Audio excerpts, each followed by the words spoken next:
procedures to new business.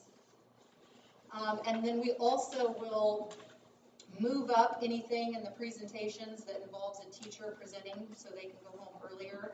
So that includes under new business, the item number 2, wrestling camp, will be the first item under that category. And the other one to point out is under G, administrative reports, we'll move the educational program highlight from Cheryl Burger up to number 1, and that's SWAT 2. So those are the amendments. If someone is okay with that and you just want to say so moved. So moved. Okay. Is there a second? All right, Tony has seconded. Phil has moved. All those in favor of approving the agenda as amended, please say aye and raise your right hand. Aye. Motion carries, and that is 5-0 for tonight. At this time, we have, okay. No, that's okay. Math is not my strong suit, so please check. Okay, so this one. All right, I move we enter into executive session with Mr. Murphy and also Cindy. Correct, for negotiations? Sure. Yes, and Cindy Brick, to discuss negotiations pursuant to the exception for employer-employee negotiations under COMA, and the open meeting will resume here in the Commons at 6:37. Chris has seconded. All those in favor, please say aye. Raise your right hand. Aye. Motion carries. Got it. So now we enter executive session.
move we enter into executive session to discuss employment considerations for personnel pursuant to the exception for non-elected personnel under COMA, and open meeting also with Mr. Murphy. And the open meeting will resume in the floor, or in the Commons at 7. Well, yeah, let's go. Second. Okay, Phil seconded, all those in favor, sorry, please say aye. Sorry. Thank you.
348 Board of Education. At this time, may I have an approval for the consent agenda, please? Move we approve the consent agenda. Second. Phil has moved and Susan has seconded. All those in favor, please say aye. Raise your right hand. Aye. Motion carries 5-0. At this time, we have some recognitions, and let's see here. Oh, okay, we'll still announce it. The first one I have is from the Intermediate Center, and Mr. Wallsmith, would you mind if I put you on the spot just so you could explain a little bit? You gave us a really good email report about how the Math Bee was born at Baldwin Intermediate Center, and we're recognizing the Math Bee champion tonight. But since he's not here, if you could just tell us a little bit about what that is. Maybe a little closer. Sorry. Really close. There's actually our student council, through their representation, asked for this competition. They like spelling competition, geography competition, so they asked to do something for math. It was a huge step in terms of helping math attitudes and wanting to do that. So they asked, and I went to Mrs. Luther and said, can we make it happen? And you guys met her, he said, yep, I'm all in. She got a bunch put together, everybody was eligible. We did a first round for everybody, narrowed it down to 20, took the top 5, and we did our championship round. 4 fifth graders and 1 fourth grader, and 4th graders. Pull that out. Well, that's awesome. Well, the recognition is going to a student, and we'll make sure that certificate gets to him tomorrow. But if they are watching at home, the Baldwin City Board of Education of USD 348 supports and promotes excellence in all school activities. On this day, April 19th, 2021, the Board of Education recognizes and congratulates Torsten Wollenschneider, who is the Intermediate Center Math Bee champion. Let's give Torsten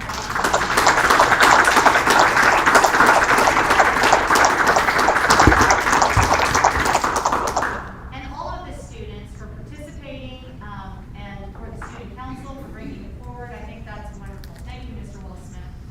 Okay, the next one is Sierra Breedlove. Is she here? Yes, there you are. Sorry. And here's Mr. Cooper. Mr. Cooper, would you like to come forward and talk a little bit about this, and I will then give the recognition? I would. This is Sierra Breedlove. She's coming up. She's a junior at our high school. She plays clarinet, and this year she was selected for the All-State Band, which it was a virtual band this year. We haven't done it that way, so this is a very special thing for her. She had to make All-District Band first, then re-audition for All-State Band. She was selected. She's the only Baldwin High School kid that got selected in the 1 through 4 band. So we're very happy for her. I do have a certificate from KNDA that says Sierra Breedlove was selected as a performing member of the 1, 2, 3, 4A All-State Band at the Kansas Music Educators Association in-service workshop, Century 2, Wichita, Kansas, 2021. So I'd like to present her with that here. Congratulations. Congratulations.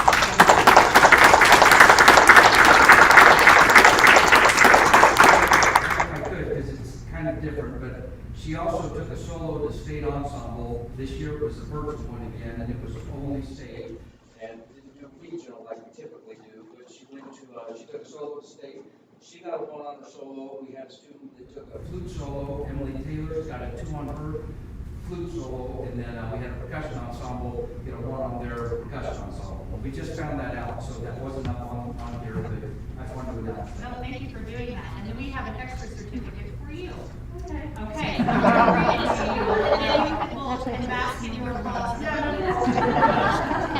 Baldwin City Board of Education of USD 348 supports and promotes excellence in all school activities. So on this day, April 19th, 2021, the Board of Education recognizes and congratulates you, Sierra Breedlove, for being a state band member and everything else you've accomplished this year. Congratulations.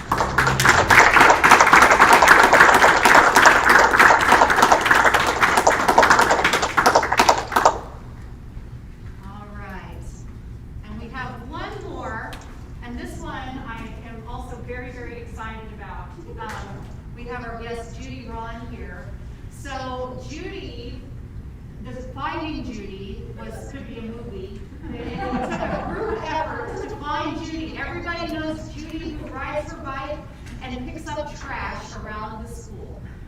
She's done this for so long, but none of us could remember, and it was on the tip of our tongue, what Judy's last name was. Judy has been in contact and correspondence with members of the school. There's been cards exchanged that then we couldn't find. And so that's a whole story in of itself. But we finally found Judy, and I showed up at her door, what was it, last Friday? Like, hi, Judy. Why are you here? How did you find me? So we really wanted to recognize Judy tonight. Do you want me to come up there? You can just, yes, please. Just so they'll see what I look like. Yes, please come up. We wanted to recognize, we talked about this for those of us who are like, we've got to figure out a way to really recognize Judy. April is the month of Earth Day. It's also the month, this week is actually National Volunteer Recognition Week. And for months and months, so many of us have seen this delightful, beautiful woman riding around on her bike, picking up trash as it falls. There's kind of a ditch there where the wind just catches a lot of stuff. Always trash in that ditch. Yes, and it flows there. And Judy, just because it seemed like the right thing to do, has given up herself. And not that she did that for any special attention. I mean, I don't know you other than the times I've seen you on your bike and said hello. But I do think it's important that we say thank you when people just do things for no good reason other than it's just the right thing to do and it's a way to pitch in. We appreciate that, Judy, and so thank you. And there's so many other people who are just silent servants. They don't do things because who might find out, and Judy, you could have knocked her over with a feather when I showed up at her doorstep and said, I'd like to recognize you at a board meeting, can you come on Monday? Does Judy want to get her CDL? Because Well, I'd love to just tell you Please do. a little bit about my history. I grew up in a small town, Kansas-Nebraska border, and there were only 200 in my town. So our school housed the grade school, the junior high, and the high school all in one building. So when I see the beauty of the schools here in Baldwin, the elementary schools, the junior high, the high school, I just can't help but respect the property. So that's part of the reason why I'm doing this. And I'm also known as the trash angel in Baldwin City. Because I do pick up trash at the place. So we need to make a T-shirt that says that. I'm not sure, or we love the trash lady. Although I feel like that's not the right thing. Trash angel. Yes. Trash angel. Well, thank you for the example that you are setting to everyone. They may not know who you are, but they see you doing it, and you never know. I'm a firm believer. You never know what kind of effect that can have. So, Miss Judy, the Baldwin City Board of Education of USD 348 supports and promotes excellence in all school activities. And so on this day of April 19th, 2021, the Board of Education recognizes and congratulates you, Judy Ron, for volunteer grounds maintenance, honorary crew member. Thank you for everything that you've done for our school. Let's give Judy a round of applause.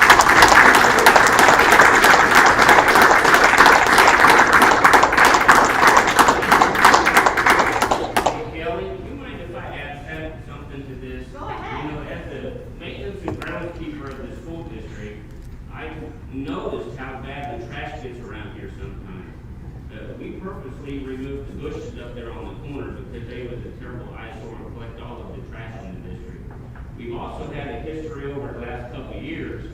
Maybe it's become because of the pandemic, and it seems like that there's been more kids hanging around not being in the school to park out in that parking lot and leave a lot of trash. So a combination of the two. And as my guys were mowing, they always told me about all of the trash that they had to pick up, and it was really frustrating me and aggravating me. And then I learned of this mysterious lady that was actually helping out my grounds crew doing this. And I'm like, who is this lady? Why is this lady taking the time to do this? She should not have to do this. I actually ran into her in the parking lot one day. I don't know if you remember. And I asked her, I'm like, who are you? What are you doing? I think she didn't know where I was coming from. The whole point was I was intrigued once I finally ran into this young lady. And I still feel responsible and guilty because I feel like it's our responsibility. But I just make the school district then be concerned about it. So from the person that feels responsible about it, I want to tell you thank you. So anyway, I wanted to put that out there. Thank you, Chuck. All right, and we're going to do another recognition. We had a math bee, and if that's deja vu for some of you, just go with it. We have a math bee champion at the Intermediate Center, and young man, if you could come up to the front here. Hi, come on up.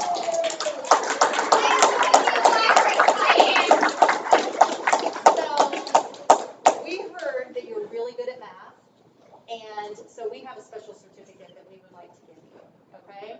All right, so I'm gonna read it to you, and then everybody's gonna clap for you again. Does that sound good? Yeah. What's your favorite thing about math? Because it's interesting, fun, and you learn more every day. Helps you do the geometry, engineering, learning all about them. Helps you in so many different ways, and I just have fun doing it. And somehow most of my class is like, you are crazy. I think that's wonderful, and your energy about it makes me want to go do some math, I think. Yeah, and you know what? That might make other kids feel that way too. So that's really cool.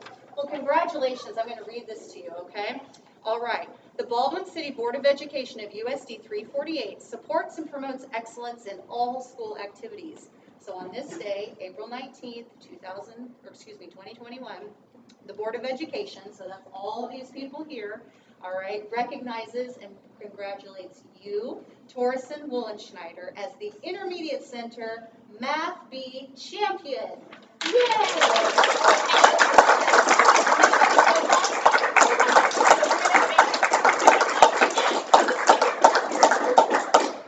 Okay, congratulations. Thanks for coming tonight, too.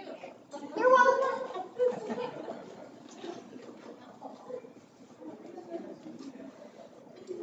All right. Okay, at this time, we'll go ahead and move on to public comment. If anyone has public comment, you may step forward. We only have one electronic public comment come in between meetings. I referenced that to you guys at our last special board meeting. That was from Leanne and Joe Bathke, and they asked to just go ahead and not do it because the issue is moot now. So we'll not read that one, but we didn't forget. Is there anyone else here from the public that would like to step forward and contribute public comment? Okay. Going once, going twice. Okay. All right, then we'll move on to financial report. The first item on that is the band uniform bid. We have been trying for a few years now to get band uniforms, part of the capital outlay rotation, and so this was the year for that. We budgeted $50,000, and we had two responses on the band uniform bid. The low bid being $66,457, and so Will has reviewed that and feels comfortable with all of the details that were part of the uniform and how they're made and what they included, all of that. And the band boosters would like to pick up the difference so that, we would still contribute our 50 and they would do the amount over that. Is that how you would explain it? Okay, very good. Questions or thoughts on that? That's a lot of candy bars to make up that difference. You sent out boxes, I'm just saying. All right, I move we approve the $50,000 for the band uniform bid as presented, which totals $66,467. $457, pardon me. Second. All right, been moved and seconded. All those in favor of approving the bid as recommended, please say aye and raise your right hand. Aye. Motion carries 5-0. Is that it? Oh, well, looky here. We have a demonstration. Even better. Just real quick. Please. By the way, this is Jana Landreth. Hi, Jan. Today is Jana's birthday. It is my birthday. Happy birthday. This is the sample uniform we got from Fruhoff. There's a few changes that we're going to we've been talking about doing, and they know that, but they're very minor things. And so Fruhoff is well aware of that. We've had Fruhoff uniforms for, I can't think of the last time Baldwin did Fruhoff uniforms. We've been very happy with them. So this is the base example of it. So anyway, thank you very much. So sharp. Happy birthday, Janet. Happy birthday, And Janet. Jana, Jana, Oh, Janet. Jana, can I get you to come model for the camera? Yeah, because then they're watching at home. So the people at home can see our new band uniform. Hello, parents at home.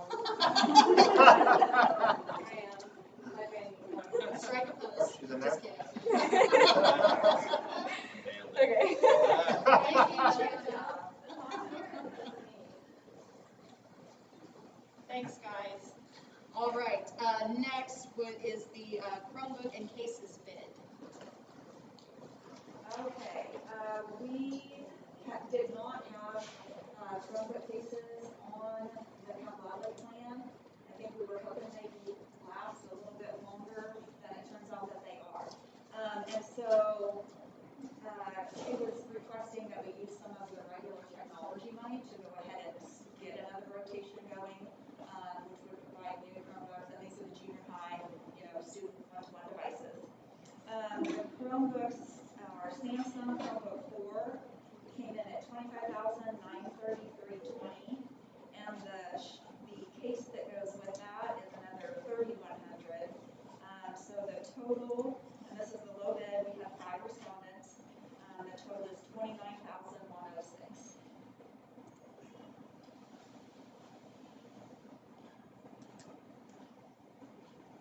Does that mean we're retiring some Chromebooks, or just adding to the stock, or?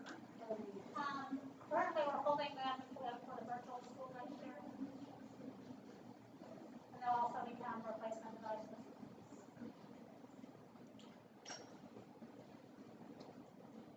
And so that would come out of technology budget. It's still a capital outlay, it's just not a separate line item like we do, it's not the rotation for the Chromebook line item that we have with iPads. Gotcha. That will start next year, so this was the part of the $140,000 that technology has for district-wide technology. Basically, if we would have handed them to sixth graders, they would have had them last another 2 years, and we didn't think they were quite there. We have retired quite a few Chromebooks this year. Anybody have questions about that? You said the combined is $29,106? Yes.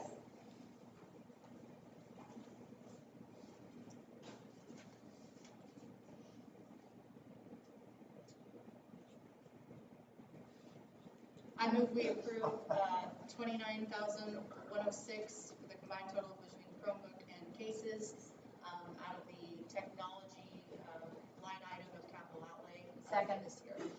Susan has seconded. All those in favor, please say aye. Raise your right hand. Aye. Motion carries 5-0. Thank you. All right, IC parking lot bid. Yes, the intermediate center parking lot needs to be resurfaced. We have budgeted $130,000 for this to be done over the summer. We got 3 responses on the bids. The low bid from Sunflower Paving came back at $131,665.25. They did put in a couple alternates. The consultant that we worked with put in a couple alternates regarding the curb and if they mess up the curb over there.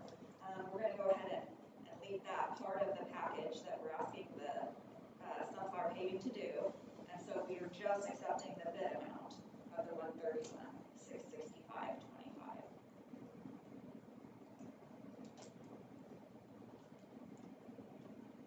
I move we approve the budgeted asphalt bid at $131,665.25. Second. Susan moved and Tony seconded. All those in favor of approving Sunflower Paving, please say aye and raise your right hand. Aye. Motion carries 5-0. Now that's kind of moved. How long was it? When was the last time it was resurfaced? Or has it not been done since it was built? The intermediate center. What was that? Last time it was resurfaced? Like how long has it been? It's original. Okay, that's what I thought, yeah. Building was in 2003, so Yeah. life expectancy is 15 to 20 years, and we're at 18, 19 years. Okay. Yeah, Yeah. That's why I asked after we approved it. Trying to change it. Switch it up a little bit.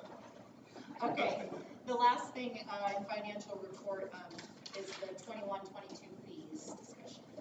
Yes, we've been charging the same textbook curriculum fees for like 6 years now.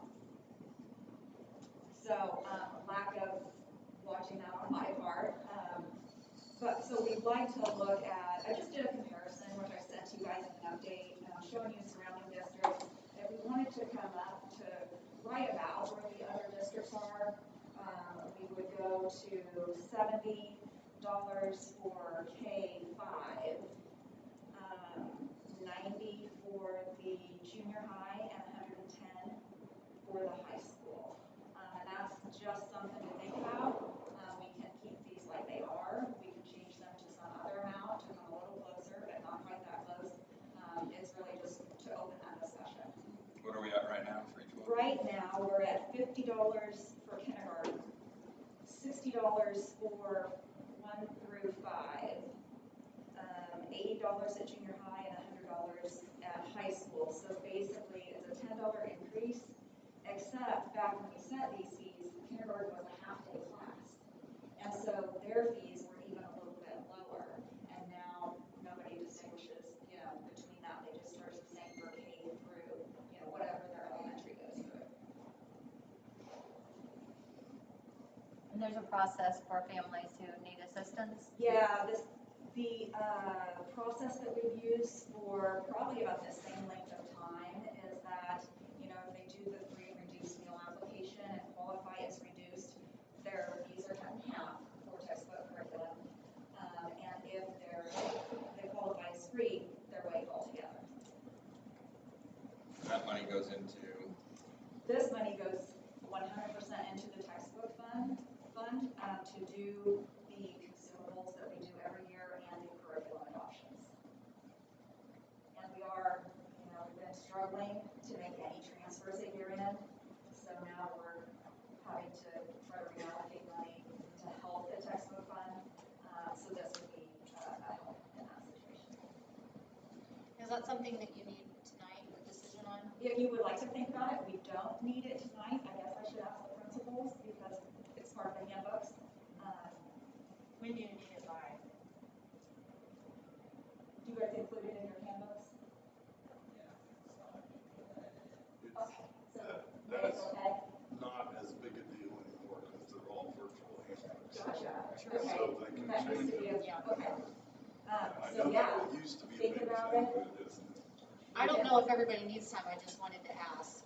Are you guys, what does everyone think about that? Do you think those changes are reasonable, and are you comfortable doing that tonight, or would you rather wait?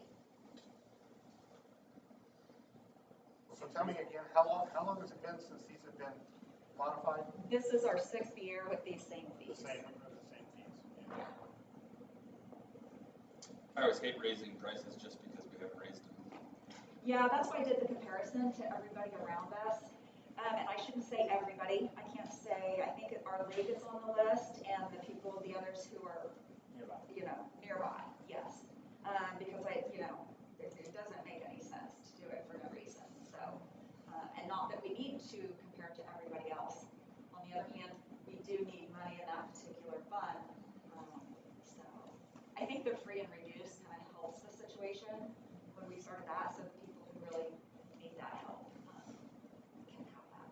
In terms of new curriculum, though, it being a source of funds to you, can you talk a little bit more about that in terms of how challenging that is now versus what this increase would provide our students who are alleviating as far as the textbook increase? Because that's one of the reasons for doing it, so we don't have to get creative on finding money for curriculum that needs to be updated. So if you could talk So about to give you an idea, Janet, it's like if we implemented this, depending on free and reduced, we'd be talking about $8,000 or $9,000.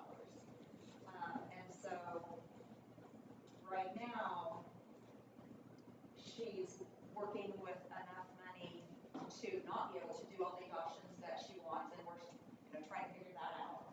But $8,000 or $9,000, yeah. So I would anticipate it being challenging going forward. We have several curricular areas that are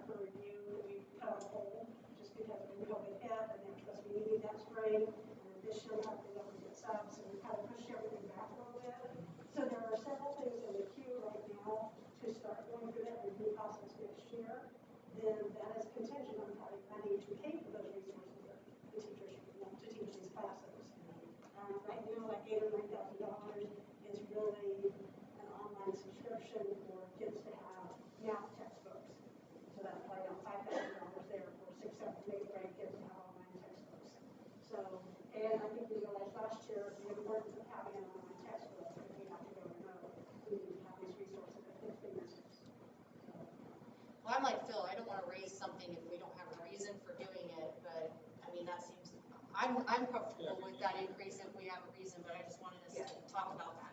I just think that the importance of teachers having updated, good quality curricula, I mean, there's such a strong alignment correlation to student achievement.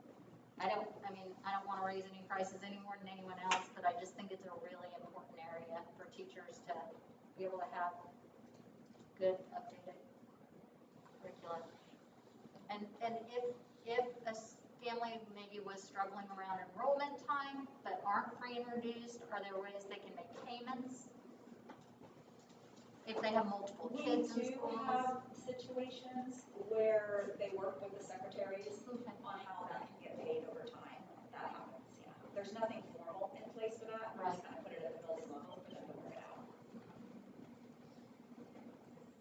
So run over for me, so there's that, what are the fees involved with somebody coming to school? I mean, So, there's okay. Textbooks fee, there's an activities fee. So that's a good question. Right. When you come to enroll, your child in whichever grade gets assessed potentially $70, $90, or $110 for the one child.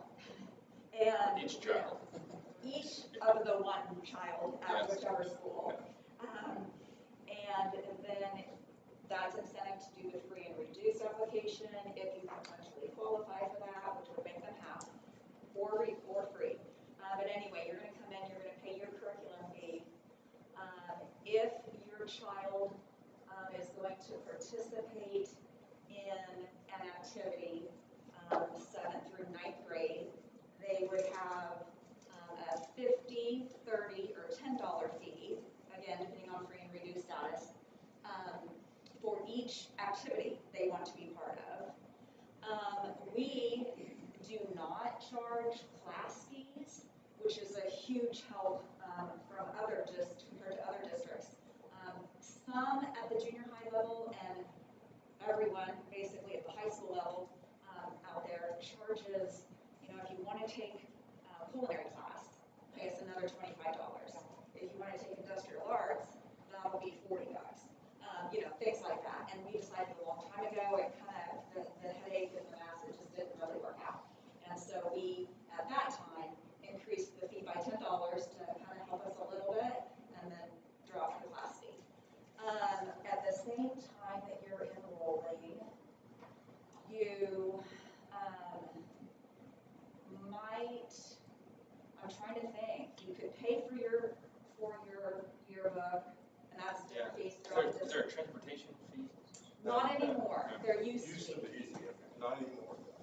Yeah, when we were still transporting within town, we did implement a fee for that, and I think it was $125. Yeah, and most districts' transportation fees are $250 to $300 and some. But we don't. Band, have this service. is like there's a fee Band for band. is $40 for, I don't have that page. Band is $40.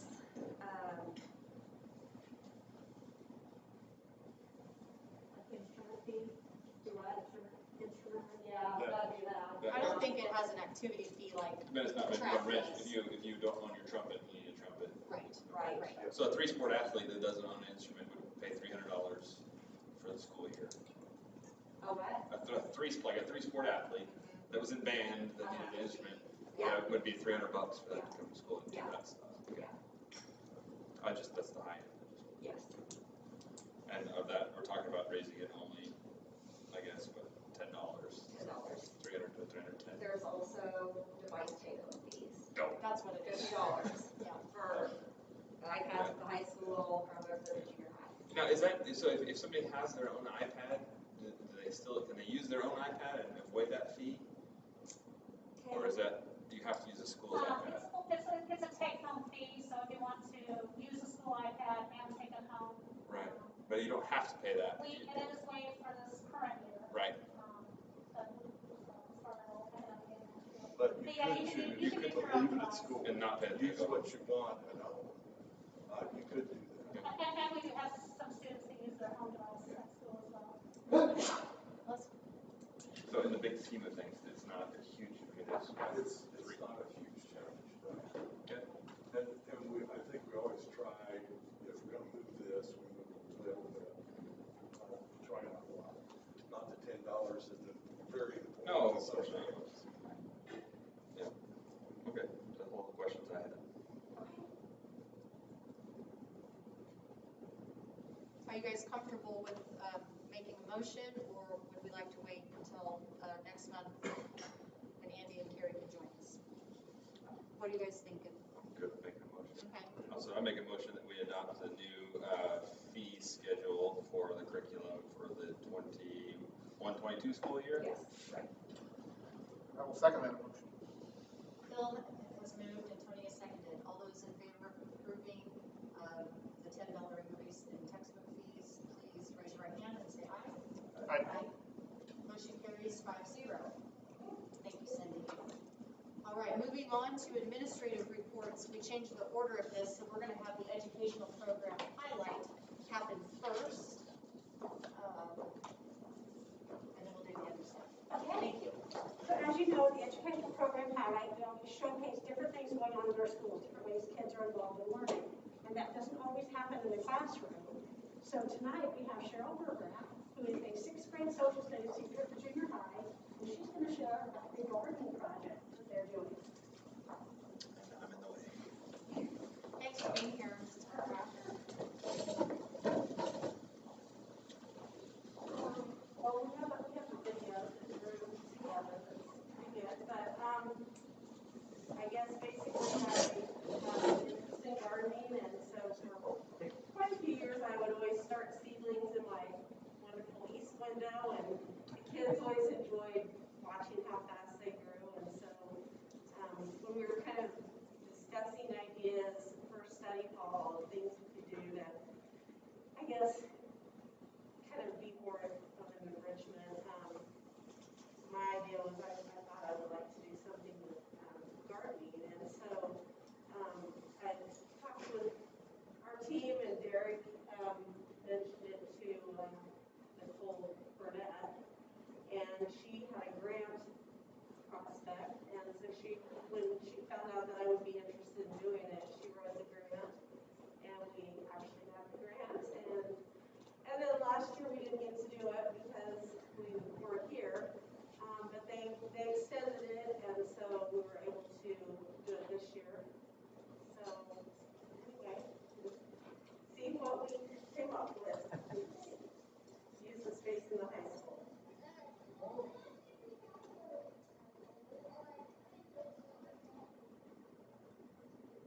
In partnership with Food Services Director Nicole Burnett, the Cheryl Bergerath Study Hall students have taken on a project to grow vegetables in the greenhouse at Baldwin High School. The original grant project asked students to grow produce that could be used in the school lunchroom. Starting from seed, students have worked through the entire gardening process, transplanting sprouts into larger pots, caring for the plants, and harvesting their produce. To start the project, students had to reorganize the greenhouse space, had additional planting tables built, and created cages for tall and vine plants to grow on. In addition to the grant funding, this project has also been supported by the Baldwin Education Foundation and Finland Valley Nursery.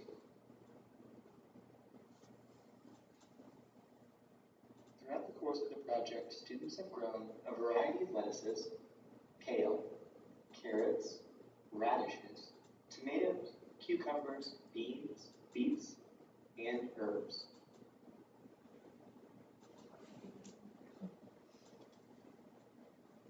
What I've enjoyed the most about getting a good greenhouse is getting to transplant everything. I think it's really cool to see everything, how it changes and grows.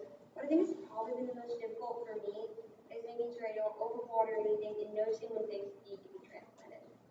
One thing I've learned about gardening is how much water, dirt, and soil it needs, and how far you can separate the seed and how many can be in one area at a time. In the greenhouse, I liked that anything you grew, you got to take home and eat. You also got your own workspace where he could grow, I think it was, he had 16 pots to put anything. Spoons for making name tags for everyone, and I think it was just a fun thing overall. So what I learned about gardening is it's a lot better to grow, and learn how to canvas fast to how to plant my seeds a lot better. Water my plants a lot better,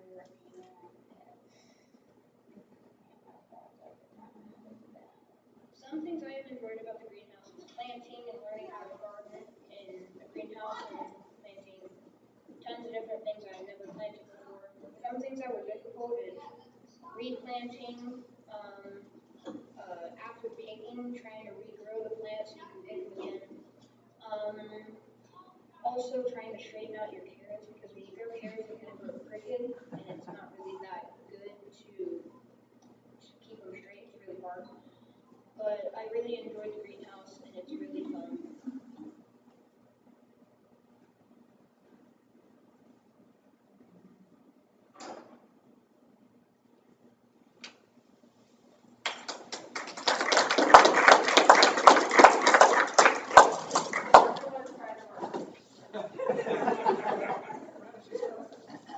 I love the student perspective on that. One thing that I learned as I toured the greenhouse with Cheryl is I did not start my tomatoes soon enough because hers look a lot better than mine. They're so much smaller. I'm not sure they're gonna make it this year. So I'll have to take tips from the kids next year. Is this a club? Is it all your classes? Is it a specific class? It's my study hall this year. Study hall, you said that, didn't And you? so study hall is broken into two sections. We have lunch in the middle. So the first half they're working on things, and then after lunch we go over and water and take care of the plants. Very cool. And the greenhouse is actually located here in the high school. And let's face it, the high school teachers weren't using it this time. Another teacher had it built on years ago. So they weren't using it. It was just sitting idle. So Cheryl said we have the space, we have the grant. So yeah, it's a great use of resources. Absolutely. Thank you. Thank you for being here tonight. What a great project. And we also have gardens at the intermediate center. So Jill Boyle has a wonderful garden, kind of an after-school club over there. And then Jenny Bernard, who's the high school culinary teacher, just started a garden out here by the back lot. And it's a culinary classes. So they're going to grow stuff and use it in the classroom. Excellent. Lots of great uses of gardens. Thank you.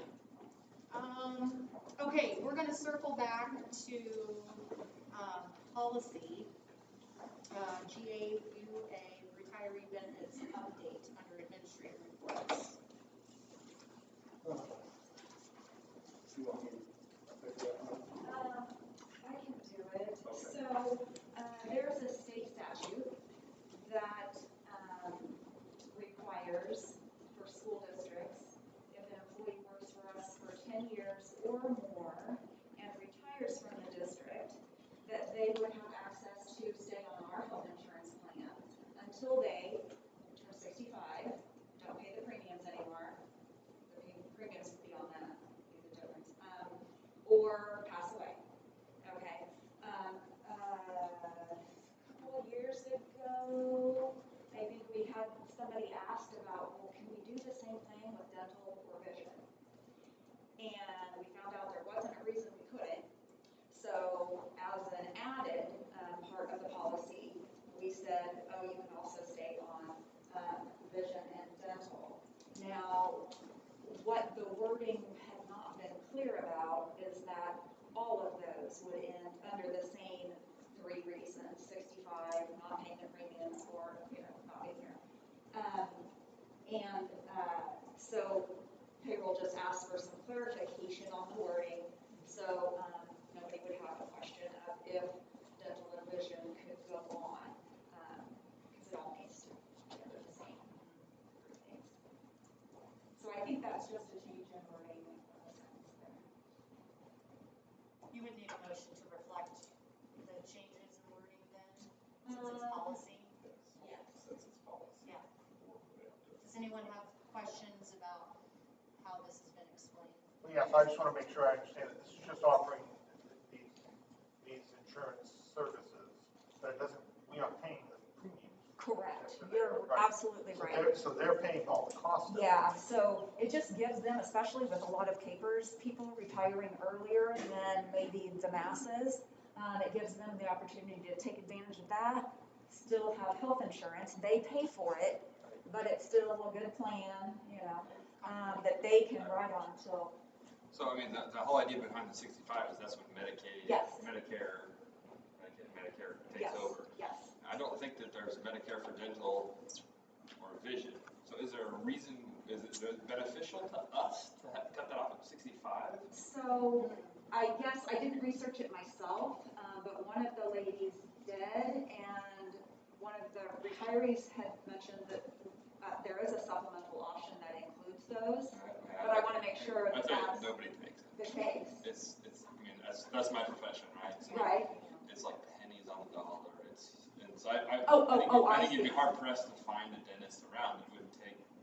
I see. So to me, if it doesn't cost us anything and it's in a service that we can Okay. provide, Okay. I'm perfectly fine saying beyond 65. Now, if it costs the school district a whole bunch of money, No. why would do it? I mean, to me, I would say Okay.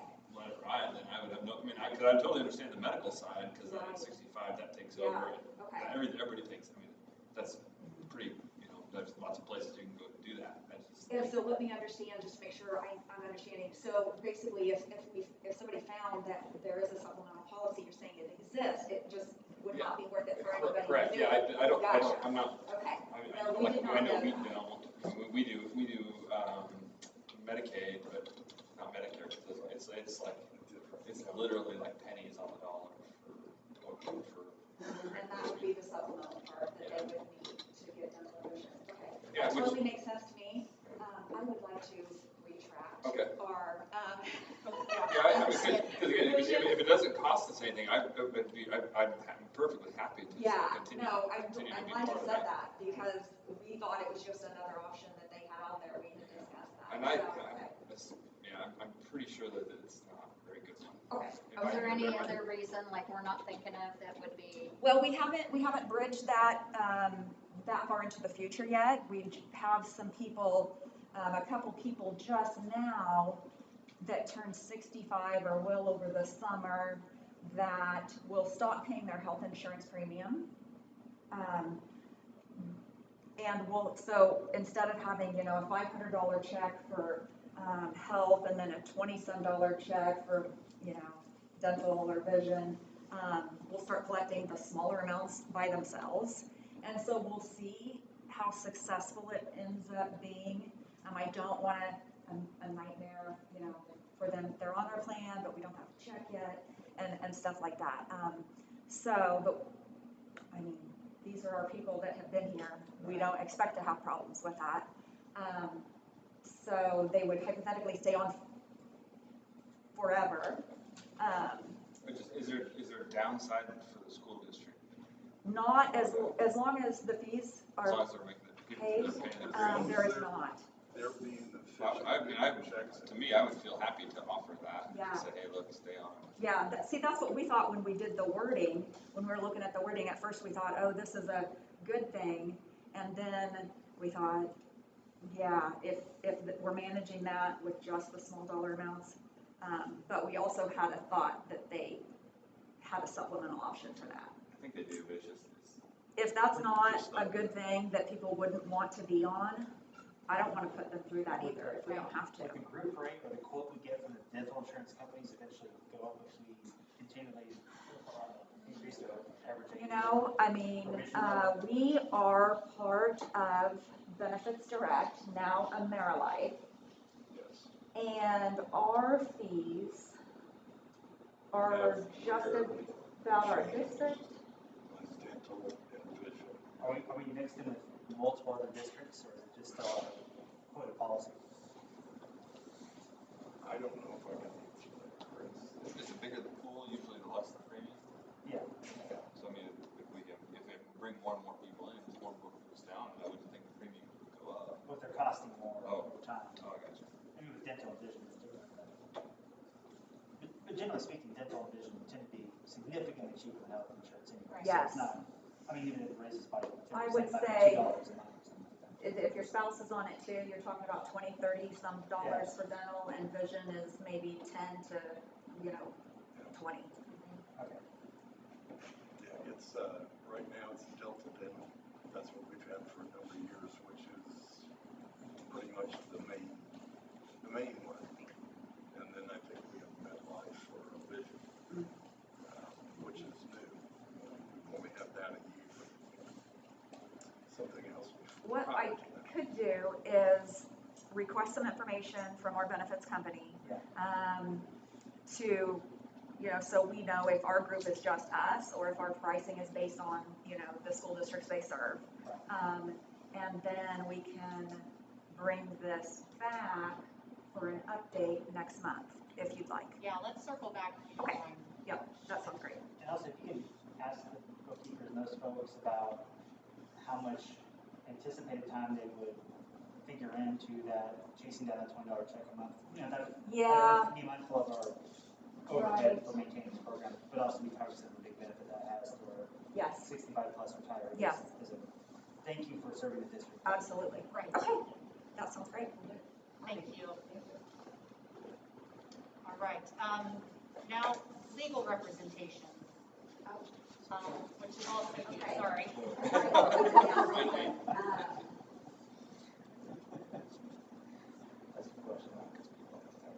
And this is in regards to an update. I can't remember if this was included in the other update that you sent, Cindy, but it was either a separate email or it was part of another update that you sent us. So Yes, there the were. gas with the bill. Yeah, hopefully it vaguely, sounds familiar. When we had our, cold several days in February, our natural gas prices are coming in super high as a result of that. And I think a lot of organizations or companies are having the same issue. But anyway, we are part of a consortium through KSB to purchase our natural gas in the first place. And so when they got wind that we were going to have some pretty crazy invoices, they kind of started looking at options with the natural gas company. So to tell you, in the invoice that's now due, that's for the usage month of February of this year, is $42,446. In a typical winter month, it'd be somewhere between 5,000 and 10,000, depending on how cold it is. And so they are charging us about 4 times higher rate. We had a little more usage, but 4 times higher rate. Okay, and so our options at this point are to pay the gas bill with a 5% discount to the gas company and be done. Paying in full. For paying in Yes, full. pay in full. Yeah. Which would be 5%. Yeah. 5%, so 95%. Okay. Or to pay the full amount broken out over a 6-month period. The other option, which a lot of districts are choosing, is to go ahead and KSB, in an effort to really get to the details. The bill doesn't tell us a lot. Prove to us why you're charging that amount and why we should have to pay it, and was that the gas, or was the gas somewhere else, all of those type of things. So KSB has hired an attorney, a legal firm, Smithson out of Oakland Park. Let's see, I think I have that. Smithman and Zakura out of Oakland Park, who specializes in utility issues. So our third option is to sign up basically with KSB and say, we would like to be part of your investigation into this via the legal firm.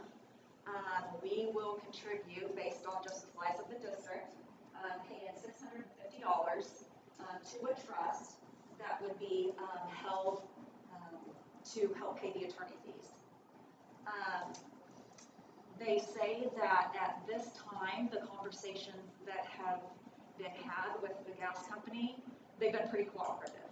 So they don't expect this to go into a full-fledged lawsuit, which would cost a lot more money.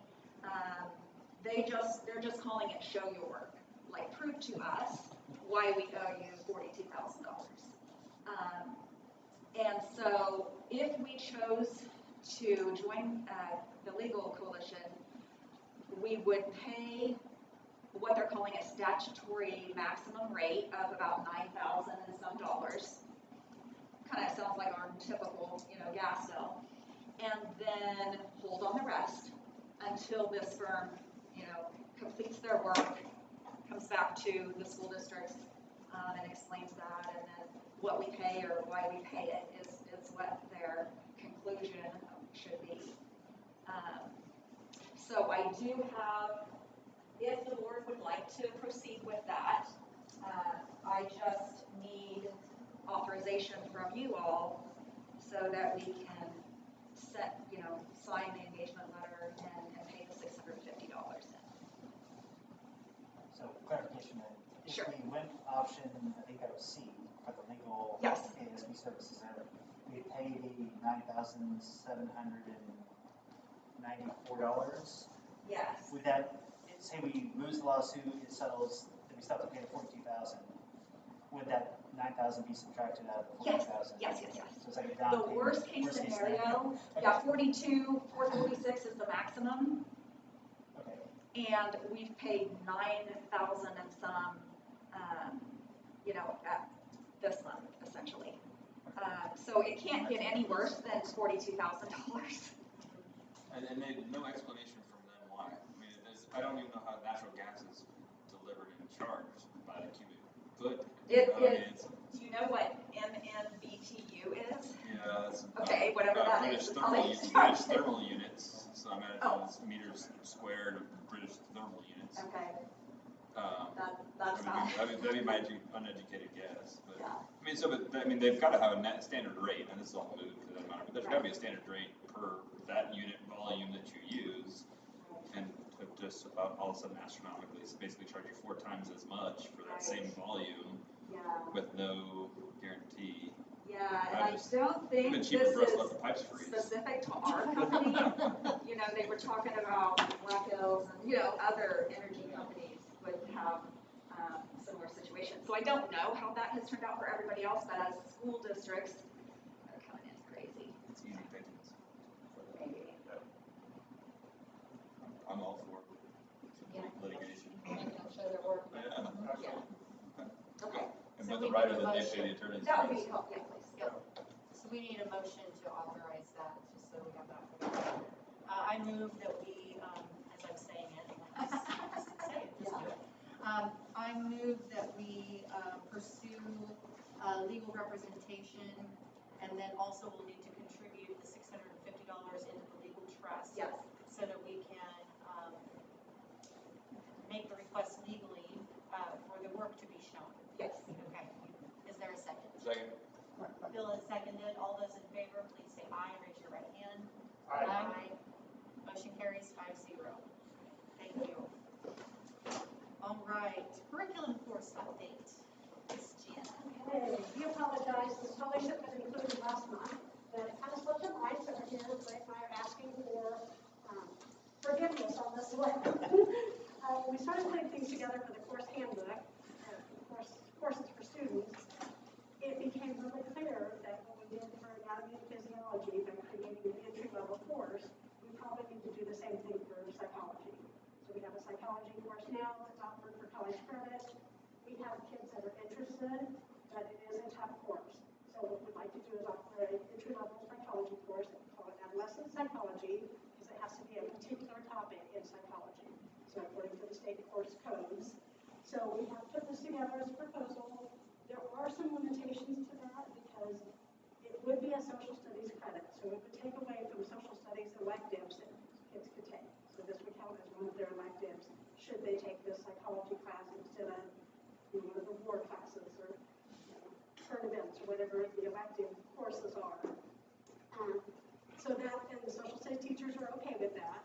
The other piece is that the teacher, the person that is endorsed to teach this, is an ELA teacher. So it could cut down on the courses she's able to teach in the ELA department by offering one more elective that's not ELA offering. So those are kind of the bad things about it, but we can't even get to that to schedule it and put kids in it until it's an approved course. So we can deal with those, we kind of know those are the limitations that are out there, that we're willing to work around that if we have kids that are interested in this topic.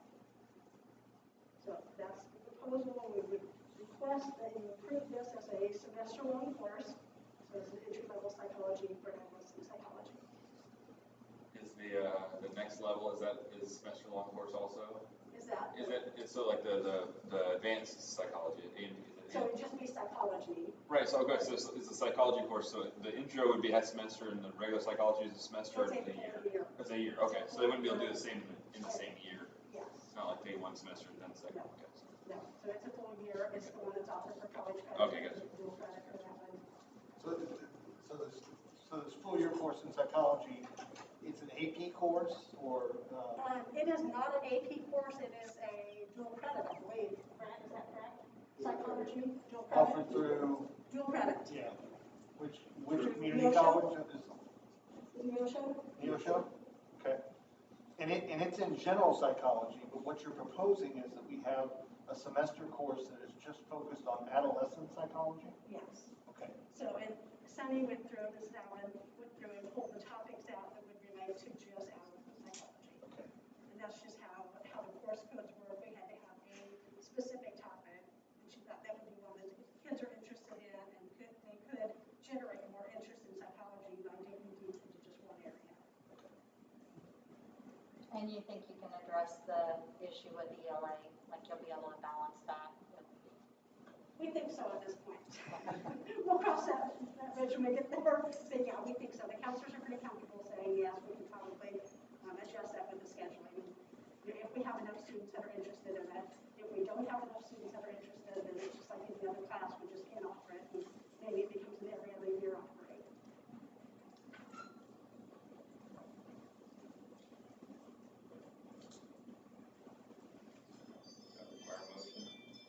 Okay, so I make a motion that we add an intro to psychology course as adolescent psychology into the curriculum for the 21-22 school year. I'll second it. Phil moved and Tony seconded. All those in favor, please say aye and raise your right hand. Aye. Motion carries 5-0. Thank you. Thank you. Does anyone need a restroom break, or are we good to keep rolling? Good, thank you. Keep rolling, okay. Old business, strategic plan. So, we've been discussing strategic planning for coming up for next school year. With all of the other things that we have on our plates with KISA and coming up in the final cycle there, and most certainly coming out of all of the things we've been doing this year for next year, I guess I think the recommendation is that we should bring someone in to help us walk through this. And there are some organizations that can do a really great job with that. In my investigations, two in particular, I think could do a great job for the board. KASB, Kansas Association of School Boards, does this. Dr. Brian Jordan does those for them. The other organization is Greenbush. Greenbush does this also. We believe Michael Kuntz would probably be the person that would walk us through that. Both of those people could do an excellent job. I can't give you a price tonight. What I can tell you is when we did this a few years ago, it cost about $3,000. But it depends on what you choose, what steps you want. So that's why I can't give you an exact number.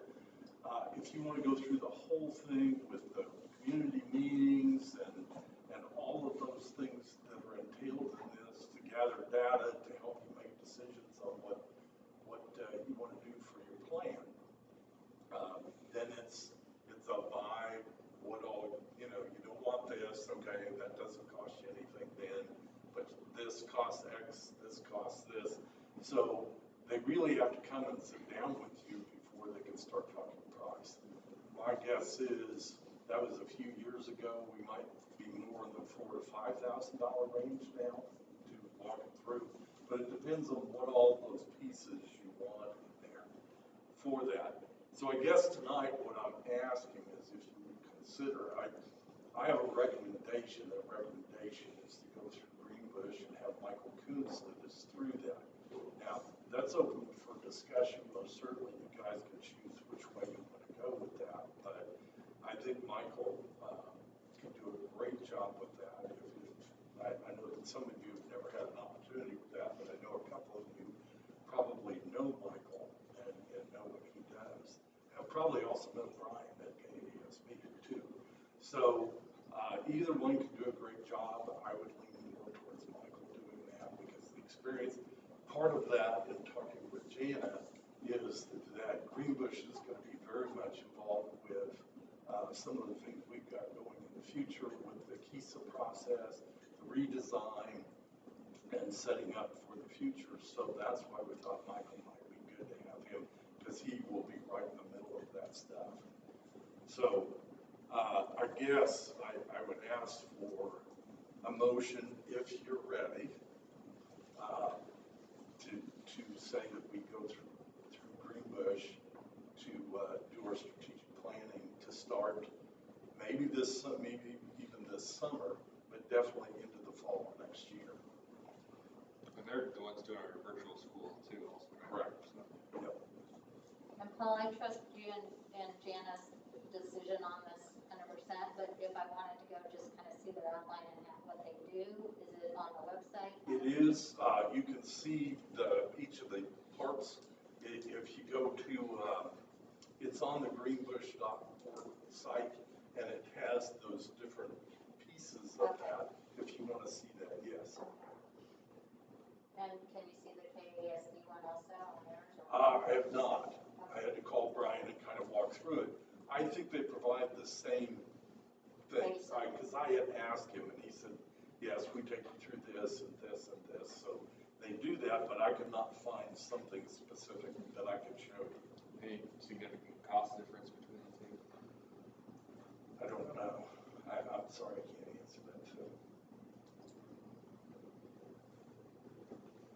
When you say some things would be starting over the summer, because I'm going to be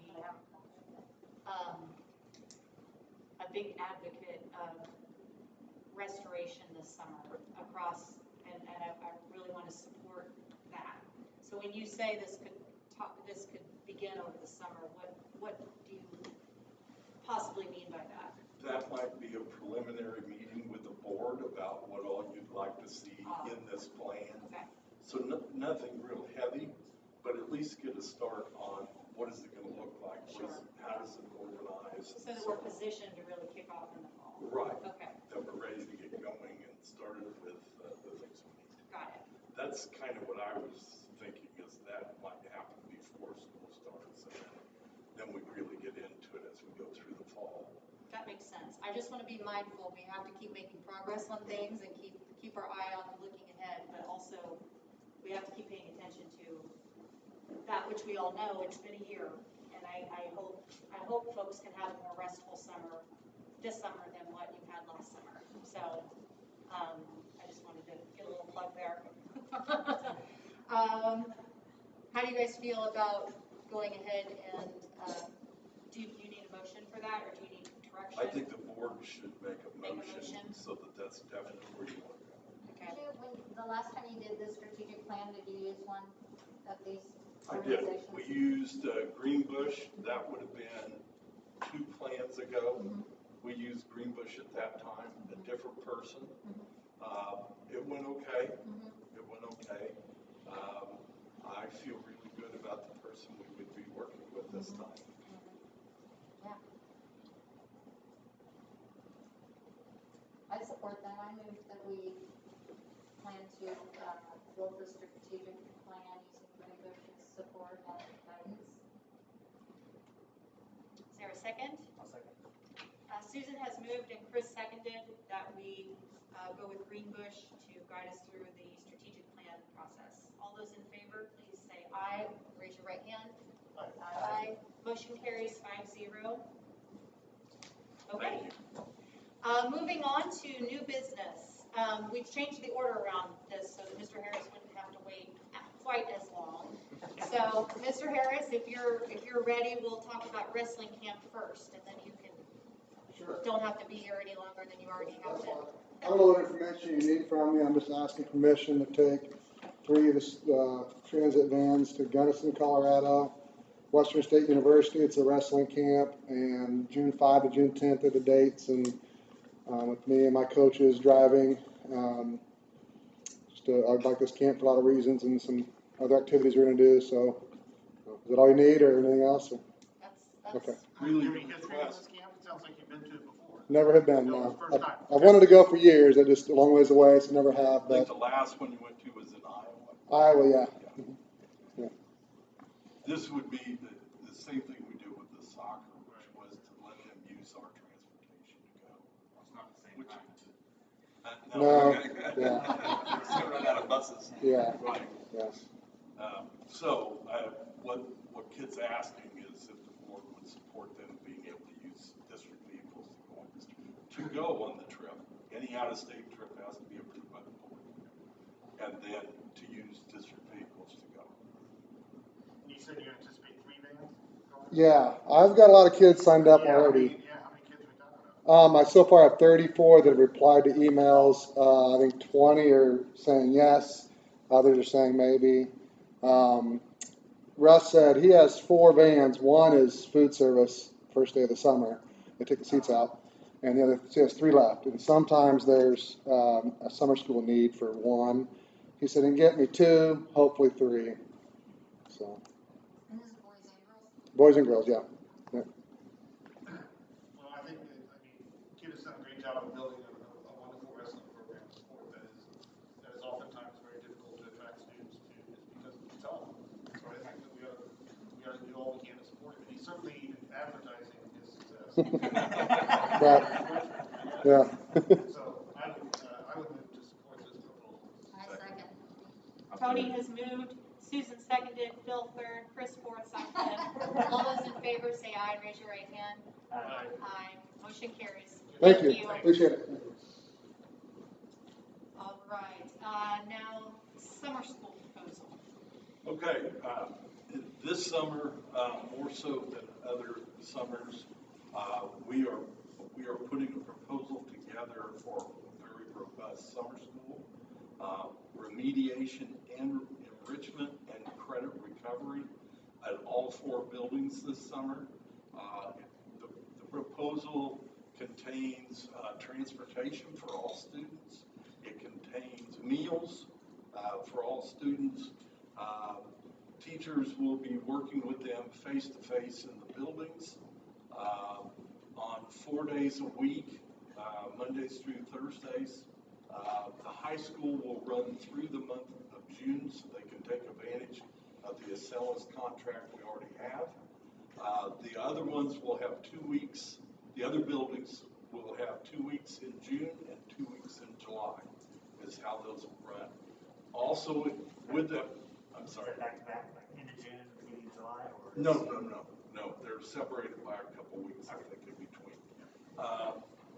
With that, we will also have social workers on duty to not only work with the kids that are coming for summer school, but any student that needs support during the summer while they're on duty anyway. They will be supporting students all summer and making contacts with students that need it. So this is a pretty heavy duty. The good thing on the whole thing is we believe through the application process that we can pay for all of this with our ESSER funds, our federal funds that are coming to us. And this is a perfect example of a program to help kids catch up, to help kids with credit recovery. That's what this is all about. So we believe it'll be approved. I would say most school districts are jumping on some sort of summer school program of some kind. Questions? I personally think we don't have any choice here. We have got to provide these services. We've got to help get these kids caught. Sure. So I think this is great. I would support an even more robust program. If you think that this will meet the needs, then I say I'm all for it. And we have the funds are there to do it. I mean, yeah, we talk about doing a lot of different things, and so I don't want to overextend ourselves. ourselves. Well, Cindy and I looked at the budget today, and we believe it lines up with several things that we're gonna try and do. A couple of the other things are still in process, but the summer school fits right into the budget. Total cost, Cindy estimated about $40,000 to run this program. All inclusive. Is Gonna drive you here, feed you, teach you, get a wristband, free drinks. Parents going to teach? Is there a cap on number of students we can serve in this program, or is it indeterminate right now? I mean, like, under 1,400. I would like to hope that we'll be worrying about that part. Okay. I don't know if that's where we'll get Chris, but we most certainly, I know the principals are ready to try and get more kids in the program and keep them involved this summer. We'll be talking with parents, with the kids to get them involved. I think we'll be trying to get as many kids as we can. Again, if we've got to try and add some staff, we'll try and do that. But and so we'll have to do an addendum to our application to see if we can get more money for additional staff members if needed. But you already know you have staff interest. Oh, yes. I think the principals have already made contact, and they've got teachers and social workers that are ready to go. And with this proposal, we won't have to put any sort of selection criteria in there for, essentially any kid who wants to attend this program, they'll be eligible. I don't think we're going to turn anybody away, Chris, but I do think that there is some criteria. I think that's part of the application. You have to have something in there that says, here's why these kids are in here.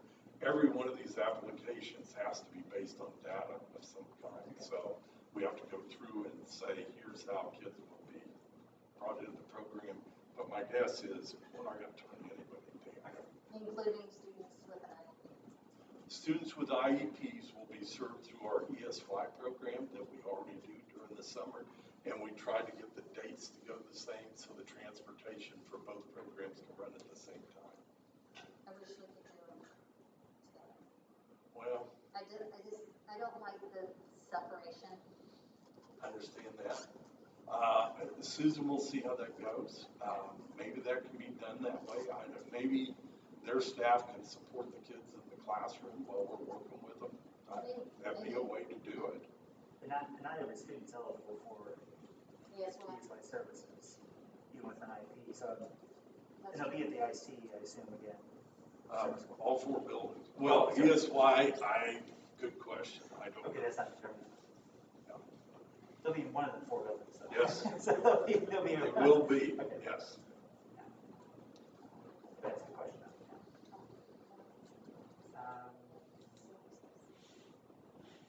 One thing I did think of earlier today. So this will run, because transportation's included in this, right? Yes. So we'll have to run routes through town. Yes. And so with summer trips like we just approved, are we going to have enough buses, vans, Yes. whatever here? Okay. Yes. So we're accounting for those. Already worked with Russ on that. He talked me through what they were going to do. He's got drivers that want to drive this summer and keep working. So I don't see that as a problem. I'm out of questions.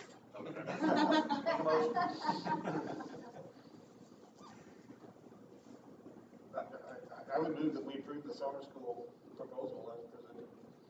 Second. Tony moved and Phil seconded. All those in favor of approving the summer school proposal as presented, please say aye and raise your right hand. Aye. Motion carries 5-0. Thank you. Yeah, thank you for all the work that's Yeah. it's ready to go. I mean. Yeah, that was put together quickly, too. Really quickly, yeah. And I know you guys have already been thinking about it for a long time, but thank you. Okay, graduation. Yeah, just wanted to talk with the board a little bit. There were some questions. I think we had kind of talked about the possibility that we could go indoors or we could go outdoors. Probably our biggest challenge is one way or the other is the stage and getting it moved. The stage probably can't set out there for several days because of vandalism, because of weather, some issues like that. So we thought we'd bring it here so that we can make some decisions. May 22nd is our date. We're sticking with that date. We're going to try and get it done on that date. If we go outside, I mean, there's options here, I think. And Brent, if I start promising something I shouldn't, okay. But here's the thing. We can try and go outside and paint our lines like we did last year. The good thing with going outside is we can probably have more people involved. Parents, the graduates could have more of their own family come, and we could do that. And that's a good thing. If we go indoors, we're not worrying about weather. We're not worrying about having to set up and take down the stage or the speaker system. It can all stay in place. The problem with going indoors is it's 5 is the max that we can fit with what was approved. Each graduate would have 5 people they could invite. That's the problem with going inside, is it becomes limited. With that, it's kind of making decisions on how that works. And after talking with Chuck and Brant and Derek, I mean, I think we can make work whatever the board feels we need to do. The other thing could be this. Let's say we got to Wednesday of that week and they said it's going to be a bright sunny day, all weekend, no problems. Then most certainly we can go outdoors and do it. We get to Wednesday and they're saying thunderstorms going to rain all weekend. We most certainly could move it to inside and let people know this is going to be an indoor graduation and there'll be 5. You can live stream it, I'm assuming. We would live stream it probably either way, Phil. We'll try to live stream it either way. So that's kind of where it's at. But I wanted to, some concerns got brought up that were very legitimate concerns. So I thought maybe we'd discuss that and most certainly let the board express what they'd like to see happen. I know, Phil, I think you've got a senior. Oh, no, junior this year. Oh, junior. She's just very mature. Very mature. Okay. I know. She looks like her mom. Looks more like her mom too. I know. Yeah, I know. Okay. Well, that helps, to be honest. So anyway, next year will be the crunch, I think, because we'll have at least 2. Just happy if they graduate. I know. Well, Andy will have a senior this year. Andy has a senior. Yeah. So anyway, concerns, questions, preferences. Is the 5 limit, is that from the county? I thought they had dropped their maximum or their maximum capacity. They still have a 50%. Oh, okay, so that's based on our seating. On a venue. So 50% and then still 6 feet apart. 6 feet apart from family groups.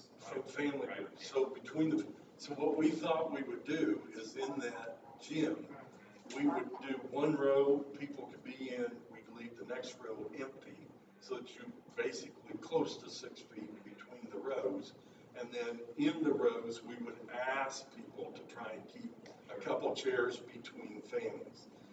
We're not going to run up with yardsticks. Right. Yeah, well, just as an idea, do you think every single student will have 5 people that come? I'm trying to think, because, I'm sure that there'll be some people that would like, I'd really like to have 7 people there, and somebody else is like, well, I only have 3 people coming. Are you going to allow, passive trading of tickets? Or do you do something like make 4 tickets and then buy draw? We had that discussion about some families would have more, some would maybe just mom and dad are the only ones that come. I was thinking more that's my side gig for summer fun money. Yeah. Sell tickets for $100. Yeah. Well, I think we were going to work under the idea, kind of almost like we did during basketball, they're fine. to give them to someone else, they certainly could. Or you just have them, come to the office and get their, how many tickets do you want? 5, then however many left over, then you can do that. I mean, Yeah. I guess there's a lot of ways you can do it. I'd hate to see empty seats that could be filled if somebody wanted to have, so I was curious if there's a plan for that. Yeah, I think that's what we were kind of looking at, is that we give those, and if one family said, well, we only need 3 seats, then they can take 3 tickets, and then. Yeah, the issue becomes, can you give those tickets? Yeah, well. Lottery or highest bidder. Yeah. I'm sitting there thinking that should we have to alter the plan, the easier way to go is to plan for an indoor ceremony, and then if it is great weather, all right, we open it up to everybody, let's have it outside.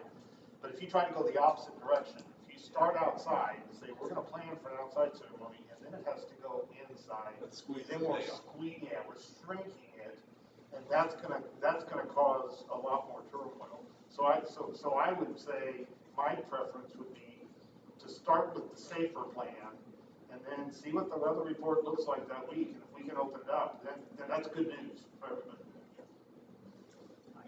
I love that, and it's like, that's why you're the psychology guy, Yeah. because it's always, Yeah, I mean, I was thinking of, yeah, no, how are because- people gonna react? right, because if you have that perception of something being, yet another thing being taken away. Right. If it starts Well, there, Right.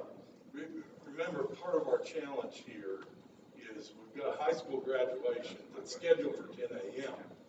Our challenge is Monday night at 7 p.m., we've got 8th grade promotion. So we're trying to fit those together to do both in-persons this year, no virtuals. And so nighttime outside probably would be kind of dark. Well, I guess it's still love light. but they're usually, Derek, about an hour. Less than an hour. They start at 7. Oh, 7, so it's still light. So we're still light outside for the problem would be, we got to tear everything down after it's all done that night and get the stage out from outside there. Not impossible. I'm saying it's a challenge, but I'm not saying that's impossible. Most certainly, we might ask for some volunteers, some dads to say, could you come and help us? Because yes, moms, that could come and help us move those big stage parts. They're very heavy. Which is why it actually makes them safe, because they're heavy, they don't move. So anyway, so I get the Tony thing of going inside, and then if we can do outside, we do it, go that direction. Derek, Grant, thoughts on that? I think the other issues or the other problems logistically were, last year they had to come set up the sound system in the evening, so I slept in my van out there, and honestly, I had to, certainly get volunteers, like you said. That was one of the issues. And then it did end up, it was going to rain, so it was a Sunday, I think. Maintenance was going to come in on Monday, but actually Gary, Dr. Reckheisen, came up and took down that stage and loaded it into Gary's truck. And so I just, as we get, where I get a plethora of questions, it is really easier to go inside. And I know that's going to make people mad because we want to be able to go buy gas, but it gives them a definitive answer. So, but I understand in the end, I'll do whatever. It doesn't make things easier.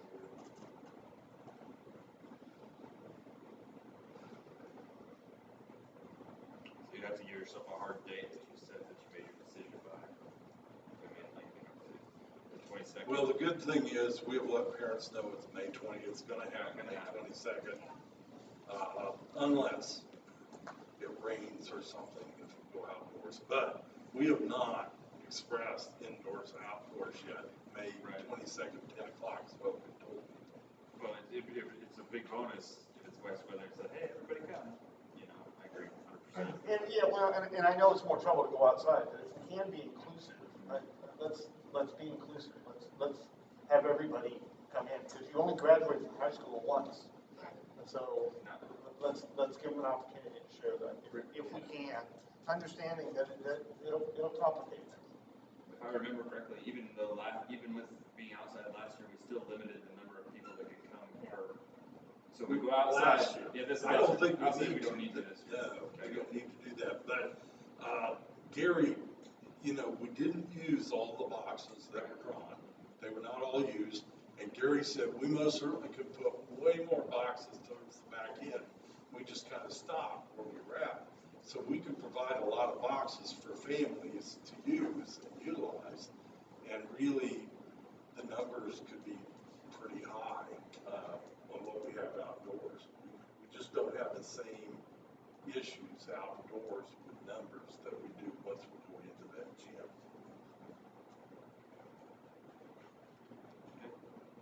Does anyone have any objections to it being indoors? Okay, I just want to make sure. So, Okay. I mean, if nobody has objections to it being indoors, then it seems like the consensus is to plan for that, correct? But then be able to move it outside again. Yeah. Is that, everybody okay with that? Okay. All right, we can get it. We'll get it. I'll volunteer to move stuff. Okay. We appreciate that. Give a workout in, yeah. Okay, COVID, the process for COVID. Do you have a plan for COVID? Senate Bill 40 made a process for folks, if they had concerns about a board decision regarding COVID, that they had a process for complaining about that. That includes a hearing. In the end, the board has to be the one that decides on that. You can designate a hearing officer to hear it, but the hearing officer comes to you, you still have to be the ones that say, no, we're good, or no, you got a point, we're gonna change that. So that is strictly up to you on that. So my question tonight is, if we get those, which we have none so far, the board could choose and say, you know what, there's 3 days, you have 3 days to hear it, 72 hours to hear from the time they submit their complaint. You have 72 hours. A board could say, hey, we'll have the hearing, we'll hold a special meeting, they can come here and do it, and then you have 7 days to give them, you just hear it, and then you have 7 days to make a decision on it and submit it to them. Or you can designate a hearing officer. The hearing officer would hear the complaint, which can happen pretty quickly, and then so you have a hearing, and then the hearing officer presents it again at a special meeting to you within time, and you still have to make the decision. So the hearing officer cannot make the decision according to the law. And that's still under an open session. So if you put it, I mean, it seems like you're adding a step if you have a hearing officer, because You could look at it that way. Because I imagine if there was somebody complaining, they would probably want to be at the meeting where it gets talked about by the board, and if it's an open meeting, then I guess I don't understand the point of having a hearing officer. Correct. I mean, the only thing that the hearing officer gets you is that you can make sure that the hearing happens in the 72 hours. Oh, I got you. Then you have 7 days to make, so then that gives you really 10 days to set up that special meeting to make a decision. And failure to, as I read it, failure to have that hearing within 72 hours is an automatic win for the complainant. It would mean that they do not have to wait. They could go straight to district court. Okay, so that's not, so because there's, the different scenarios that would play out. If somebody comes in and has a complaint, we hear it and say, you're right, that's a complaint, it's done. And we give it and say, where we agree and say, yeah, you go ahead, we don't have to do this thing. And then it's over. If they can't, they come in and we disagree with it and say, no, sorry, you have to do this thing, then they can take it to district court. Correct. If they come in and we fail to meet them in 72 hours, Then they can then make that the goes- jump, that they don't jumps have to us, wait for us, they then can that goes to say, district court. I gave it to them on this date, Yep. they didn't do it, 72, and then you make things tougher for yourself if you're trying to defend yourself Right. in district court. And then the district court's the same rules apply. Because if district court doesn't hear the case within 72 hours, the complainant automatically wins. And if they hear it and say yes, they win. If they hear it and say no, that's the end. So yeah, it's put this rapid thing for boards and districts, but think of the court.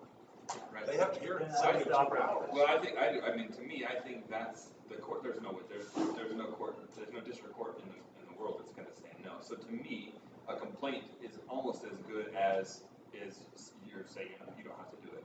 Because even if we as a board said you have to do this thing, I can't imagine a district court hearing a case within 72 hours, and then coming back with a decision in 10 days. Yeah. So I mean, so to me, it's almost moot. I mean, I think it's like it's lip service to say all this, but it makes it so that a complaint. I mean, I fail to see a scenario where somebody comes with a complaint that doesn't get their way. Could be. I mean, they'll be inundated. So all I'm asking tonight is which way you guys want to do it. If you want a hearing officer, I'm willing to be designated as a hearing officer. If you'd rather just know, we'll get together within 72 hours and hear it. Then we can. Or we just say, you know what, let's don't hear anything, let's go to the district court. Because I mean, there would be a lot of complaints. That's gonna be a special meeting every day. Well, here's the important thing.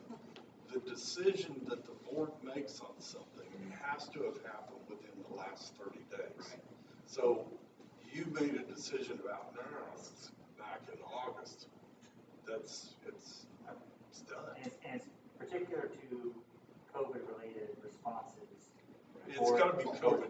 It's not everything you guys do. Yeah. I was quickly questioning the whole role. Wait, I'm up for election. I'm not gonna. Yeah. Right. That's the point anymore. No, this has to be a COVID-related. So, just as an example, here we've just made a decision about graduation. Correct. Somebody could then say, I want to be able to come to graduation. I think it's ridiculous. You're only letting 5 people come to the board. You could have a complainant tomorrow say, look, I want to have 10 people there, and we're already into having to now have a hearing and do this. So we're seeing each other again on Thursday to hear this. That is correct. So in that timeline, it does seem beneficial to have a hearing officer appointed to me, to just, if nothing else, give us all a window of time to reconvene, consider the matter that's being addressed there. And that's because what's a quorum is 5? You have to have 5, or is it 4? So you have to have 4. So it'd be within 72 hours having to get 4 people together. If the board was hearing it, if you had a hearing officer, they could go Right, ahead and right. hear it for you, then you just have to get together within 10 days. Gotcha. Yeah. And again, all of that's open meeting. So Yes. you could definitely do it over Zoom as long as it was done too. So you wouldn't have to be in person. Right. Technically, and I guess it would be hard to have that initial complaint done over a Zoom meeting. How would so? Just because I'm trying to wrap my head around it. Not the initial complaint. Right. So the initial complaint, how does that get to the board? Somebody contacts you, So or we've got a form. Right. Anybody that has a complaint, they fill out the form. Okay. As soon as that's delivered to the district office, the 72 hours starts. Okay, where would somebody find that? Like, is that form readily available? Is it just like you have to dig for it on the internet? Is it on the district website? It's sitting on my desk right now. So You have to go and get read it. the form, and most certainly if somebody contacted me and said, by email or whatever, I would give them a copy of the form and say, here's the form that you need to fill out. Okay. Truthfully, if they provided all the right information in the email, You just need an email. I could probably take that and say, okay, let's go. Okay. Then for me, I'd set up a hearing and say, well, come on in here, let's talk. We could do it on the phone. They could talk to me, all right, tell me what the main points are that you're concerned with, what do you want to see happen? Yeah. Then most certainly, as part of the hearing, I would talk with a school staff member would, in that hearing, if they were affected, they would say, well, here's why we've been doing that. So I'd have both those sides. And so that wouldn't have to be done, that doesn't have to be an open, I'm just, from a legal standpoint, does that have to be an open That'd session? be done in my office. Okay, so there's nothing about that that's public record yet? Not yet. But Just they've initiated. But Once it comes to you guys, then open. then it's open. Could somebody object to the summer school plan we just approved? How is it related to COVID? Well, I mean, it's all in response to, I mean, all that money has to be expended related to COVID-related learning loss, right? Right, but we can have summer school every year. Okay. And I have many panic attack there thinking that No. everything's a Yeah. jurisdiction. And I think too, that, I mean, I'm not worried about, I wouldn't be worried about that. Okay. You're putting me at ease. Appreciate that. So Paul, if we were to choose the hearing officer option, would you designate a specific person to be the hearing officer? Yes. He's volunteering. Yeah. Yeah. So You would so just become designate me, become that and person. then I would get a hearing, I would inform you, we need to get a special meeting, I will bring you the information from the hearing, here's what the complainant has, And I would imagine that whoever's the complainant would be at that meeting also. Yeah, So- they most So the hearing, all that the hearing officer does, then just so I'm completely clear on my understanding, is it allows us to be able to get that 3 days within the complainant time without having to try to gather the forces. the hearing officer is just gonna collect the information from the complainant and get the information that's, about why the district is doing what it's doing that they're complaining about, and then be able to bring that to the board. That's the hearing, and then it goes to the board, and the board makes a decision based on that information. Well, the part about, only needing to schedule with one person to be compliant within the 3-day window, to me seems, even though I hate for that to be added to what you have to deal with, but at the same time, I think of the practicality of assembling at least 4 within 3 days. I agree with you, I think all of this is a foregone conclusion, but that's what's in the bill. We have to adopt some method for dealing with it regardless, so I'm personally more comfortable with the hearing officer designation if you guys are. Okay, and we need to have a motion for that. A motion to designate a hearing officer, just say that. I don't have to say you. I should say. Well, you gotta say it. Yes, okay, that's like. But you don't have to elaborate. Otherwise it's gonna be Okay. you. I move that Mr. Dorothy be appointed as our hearing officer related to Senate Bill 40 procedures. Sure. Yeah, Second. so hungry. All those in favor, please say aye, raise your right hand. Aye. Aye. 5-0. Motion carries. Okay, board member input, co-op report. All right. Couple things today. First things first, staffing for next year, we've had a number of retirements in the co-op. We're mostly, we've already hired their replacements for next year. There's a couple positions we're still struggling to get, speech and language, or what's the? That's what I remember. Okay, yeah, the speech and language is one of them. We are currently posting for social work positions, which may be hired this week as well as next year. One topic that's a bit nebulous, so I'm gonna call upon Paul to help fill in some gaps here, is the budgeting issue. We still don't have clarification as of Friday about how KSD was funding special education going forward in next year, which is making all sorts of budgetary complications for not just cooperatives, but also school districts. Dan Ray from the co-op has presented the worst case scenario to other districts, and that is an 8% assessment increase, which translates to about a 3% increase in the budget for the co-op. That's the only lever that they have to pull within the co-op to raise funding to help pay for raises and additional staffing and so on and so forth, right? Now, I mentioned that's worst case scenario because that's very unlikely to happen. That's if no federal money flows through, which looks like there's supposed to be some, as well as some of that ESSER's money that's coming in from that most recent round. How much that is, what that looks like when it hits the bank account, I don't have any idea. Nobody seems to put KSD either, but apparently there's some that's supposed to come to the co-op. So that 8% increase looks extremely unlikely for us to have to stomach that. But Paul, has there been any clarification as of today? I think we're meeting, the superintendents and Mr. Ray are meeting on Wednesday morning to discuss ESSER money for special education. So I think we'll get some more clarification that morning on what might be available. That could definitely make a big difference in assessments. Yes. For what that is. Most certainly there's going to be a little bit of difference because of going one social worker instead of two social workers. It's not a huge change because of the category play that was not there. So, but it will make a little bit of change plus that. So you begin to get the assessment down into an area that's more palatable by everybody. Yes. So I think there might be conversation on that day as well about the barrier of sharing social workers, because we had quite a lengthy conversation about that again with I'd like to see everybody included in summer school and not siloed.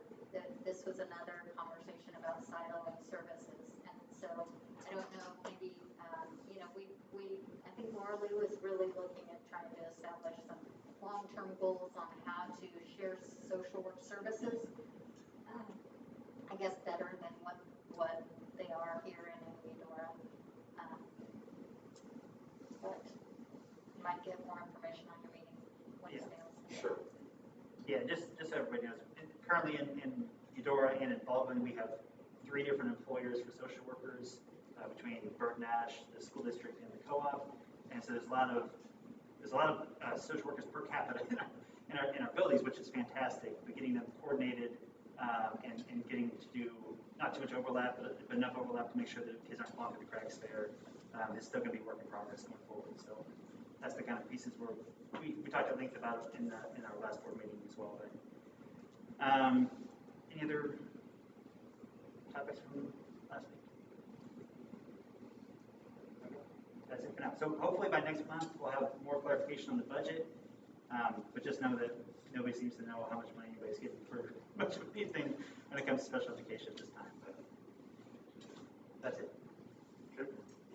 Thank you, Chris and Susan. Miscellaneous.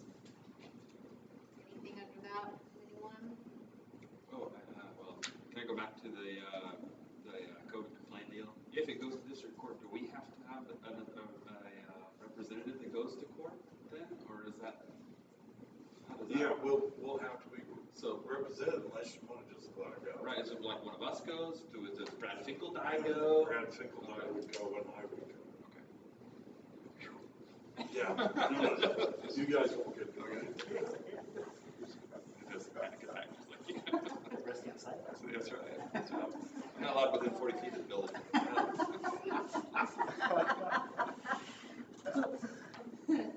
Superintendent's report. Okay, nothing to add. I think we've covered everything I have tonight. Okay. Do we need any more executive session time? Does anyone need anything? Okay. Then the only thing we need to do is approve the personnel report. Motion we approve the personnel report. Second. Phil moved and Tony seconded. All those in favor of approving the personnel report as presented, please say aye and raise your right hand. Aye. Aye. All right, all we have left to do is adjourn. Thanks for the hospitality at VHS tonight for our meeting. Thank you for the copies of the Avant. Coffee. I was like, he's got coffee. Oh, coffee. I was like, where's my coffee? Copy of the Avant. That's really nice too, that was included. Is there a motion for adjournment? Sure, motion to adjourn. Oh, yeah, I saw that. I'll second. Phil moved, Chris That's yours. seconded. I got mine. All those in favor of adjourning, please say aye and raise your right hand. Aye. Aye. Aye.